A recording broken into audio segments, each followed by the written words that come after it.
श्री श्री आंबेलेश्वर महादेव आविर्भाव जहाँ आम मैंने पूर्व शुणीचु द्वादश शताब्दी उत्पत्ति होते से आम ओडार जनजाति केसरी राजा थे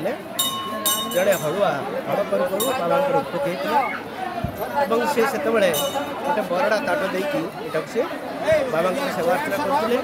कालक्रमे पुणी जनजाति केसरी पाखर सी जाजपुर ब्राह्मण पठे सेवा अर्चना करते प्रभु किसी जमी से दान करते आमर पूर्वपुरुष क्रमानुक्रमे आम मैंने सेवा कर ना देते आंबेलेश्वर महादेव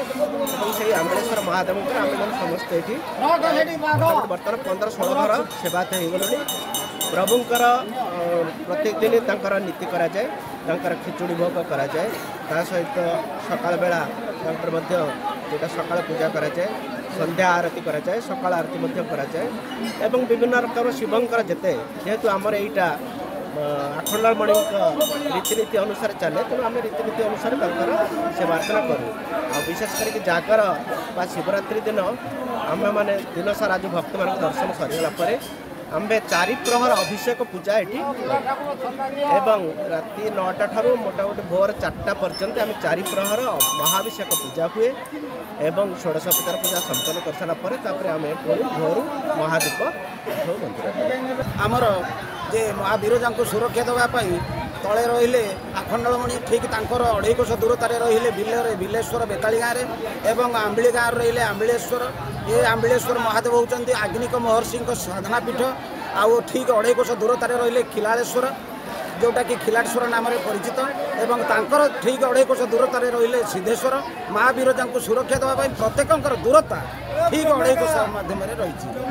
महादेवर आविर्भाव केबे होता आम एपर्यंत भी करूँ किंतु जजाति केशरी परठारू जजाति केशरी देखिले जिते ये हलुआ जड़े हल करूला महादेव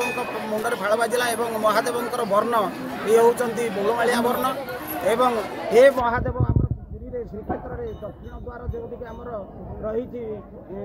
कल्पवृक्ष से जो रही आमर मार्कंडेश्वर आमर ब्रह्मांकर कपालमोचन महादेवर वर्ण तेणु कपाल सेठी आग्निक महर्षि साधना पीठ थिला से क्षेत्र ये महादेवर बहु ये केन्द्रापड़ा जिला जाजपुर जिला भद्रक जिला एवं हाराहारी 30-40 पंचायत 30-40 रेभिन्यू विलेज बा राजस्व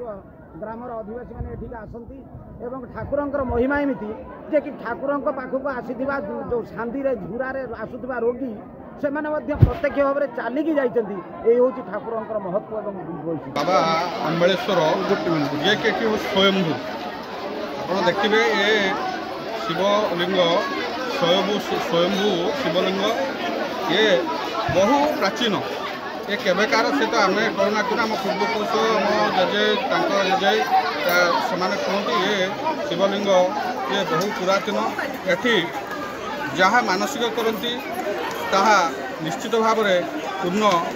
हुए ये पाखपाख अंचल बाबा आंबेलेश्वर बहु नाम रही ये पूर्व ये जागर यात्रा ये सबुठ बड़ स्थानीय अंचल बड़ पर्व बहु यात्री आखपाख गाँव बाहर बहु यात्री आसती जार मानसिक पूर्ण होता है से आज ये जलाभिषेक भी कराई प्रत्येक दिन सोमवार और प्रत्येक दिन संध्यारे भजन कीर्तन कार्यक्रम स्थानीय बासिंदा कमिटी को